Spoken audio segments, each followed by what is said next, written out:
윤 교수님 스케줄에 따라서 저희 그 지정 토론 두 사람하고 또 플로아이즈 세 분 재산이 또 말씀하신 것 같고요. 10분을 넘으면 절대로 안 될 것 같습니다. 10분 되면 무조건 제가 일단 중단하겠습니다. 윤 교수님 그 발표하신 내용은 우리 통일외교로 말하면 통일외교의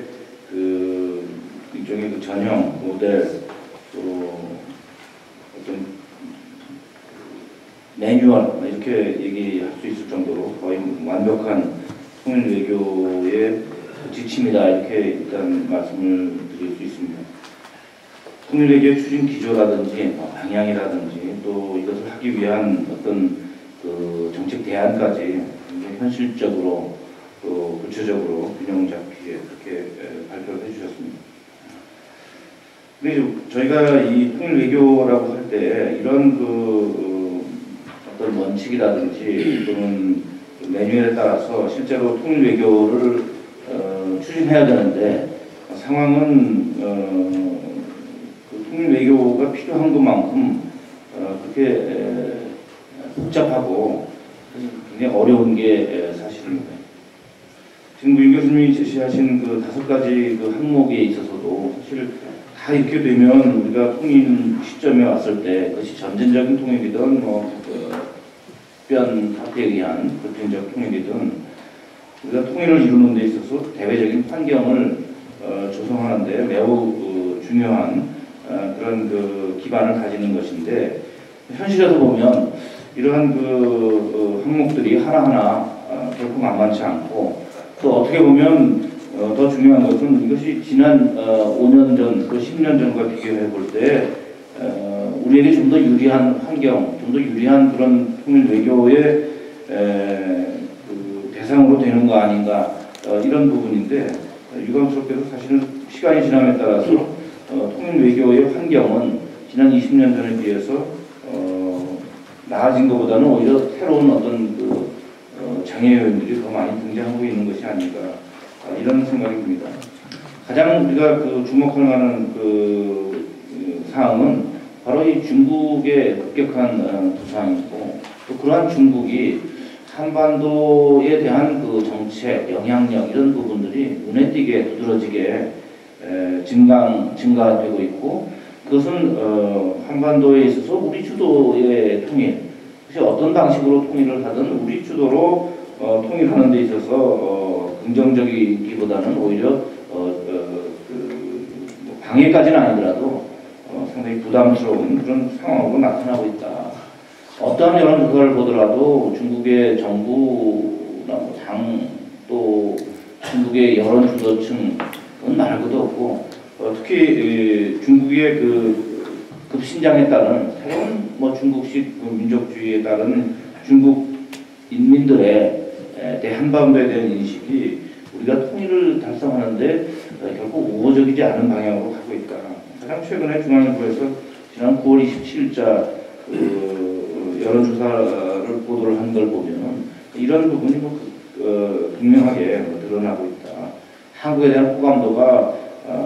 급격히 악화되고 있는 것뿐만 아니라 북한과 남한을 비교해서도 북한에 대한 친밀도, 더군다나 북한에 만약에 어떤 상황이 발생했을 때 한국과 북한 어느 쪽을 더 지지할 것인가라고 하는 데 있어서는 거의 절대적으로 북한에 대한 지지. 그것은 단순히 북중 간의 우호 협력 조약에 따른 소위 북중 간의 동맹 구조에 의해서만 이루어진 것이 아니라 한반도를 둘러싼 중국의 지정학적인 이해관계라든지 또 그걸 둘러싼 미중 간의 어떤 전략적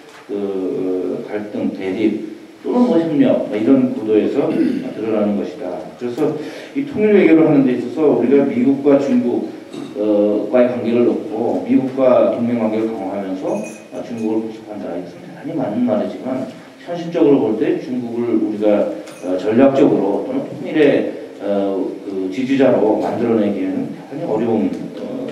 그렇기 때문에 이런 문제에 있어서는 매우 그 전략적으로 우리가 얘기하는 전략적으로 접근하지 않으면 중국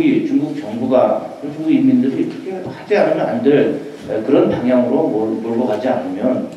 그 외교에 있어서 중국을 우리의 우호적인 세력을 만들기는 대단히 어렵다. 그 부분에 우리가 좀 더 집중을 해야 될 부분이다. 또 미국에 대해서도 역시 마찬가지입니다. 미국이 우리 통일에 대해서, 한국 주도의 통일에 대해서 특히 상당히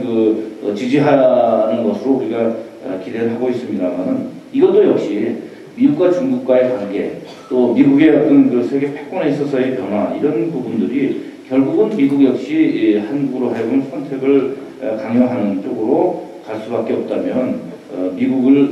우리의 통일 외교의 당연한 부분으로 선정하고 북한과의 관계를 우리가 낙관할 수는 없다. 이런 부분에 대해서도 우리가 좀 더 주목을 해야 될 부분입니다. 그래서 사실은 이 동아시아 지역에 있어서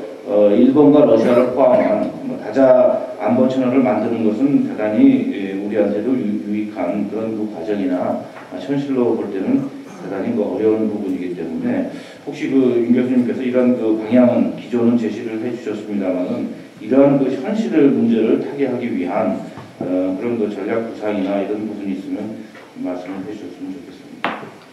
또 하나는 최근에 이제 북한의 행보, 대외 행보가 이제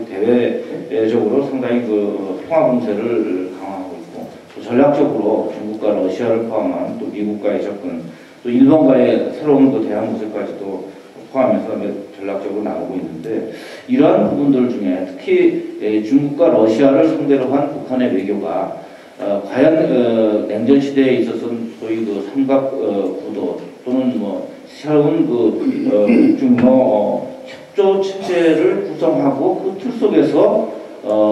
중국과 러시아가 각각 이해관계를 공유하는 것인지, 아니면 또 그런 부분이 각자 북한은 중국에 대해서 러시아 카드를 쓰고, 또 중국에 대해서는 또 러시아에 대해서 또 중국 카드를 쓰고, 마찬가지로 중국과 러시아도 그 3자 간의 어떤 공유된 목표나 공유된 이해관계가 있다기보다는 각자가 필요에 따라서 그렇게 소위 과거 같으면 등거리 외교라고 하는 방식으로 하는 것인지, 아니면 이 3자 간의 공통된 이해관계를 통해서 최소한 한미일 세 나라의 공조에 대한 공통된 대응 그런 구도를 하는 것인지, 그런 부분에 대해서 좀 말씀을 해주셨으면 좋겠습니다. 마지막으로 이제 사실 이러한 우리가 이 주변 국가들 개개별 또는 각 국간의 그런 통일에 대한 선호도를 전략적으로 우리가 만들어 나가는 건 없지 않게, 우리 내부적인 상황에 대해서 우리 윤 교수님께서 상세히 말씀을 해주셨고, 또 아마 경험에서 묻어나는 그런 말씀이라고 생각합니다. 우리가 통일 외교를 추진하는 데 있어서 국내 정치 세력들 간의 어떤 조율 같은 부분이 좀 필요하고, 특히 이제 정책 부서들 간에 통합된 그런 조율 기구나 또는 그런 방식이 필요하다. 근데 현실로 볼 때 특히 통일 외교, 안보, 정보 이런 각 부처 간의 이해관계가 대립하는 것은 어쩔 수 없고, 또 그것을 현 정부에서도 조율하려고 안 한 것은 아니겠지만, 구체적으로 나타난 어떤 상황에 대처하는 것을 보면 미흡하다. 또 그것이 과거에 노무현 정부 때 있었던 NSC 같이 또 그런 기구를 다시 복원하는 것이 또 타당하냐 하면 또 그것도 현장에서는 그렇게 긍정적이지 않기 때문에, 역시 또 이러한 부분에 있어서는 대북 정책의 제3의 길을 모색하는 것과 마찬가지로 우리 정부 부처 내에서 또는 권력 구조 내부에서 이러한 통일 외교라고 하는 최소한의 어떤 정책 사항을 조율할 수 있는 그런 최소한의 기구는 만들어질 필요가 있지 않겠나, 이런 생각을 하는데, 구체적으로 또 현실 상황을 감안할 때 어떤 방식이 과연 좋을 것인지, 저도 여러 기관에 자문을 합니다만은 사실 쉽지 않다. 이것은 역시 대통령의 의지라든지 또는 그러한 것을 우리가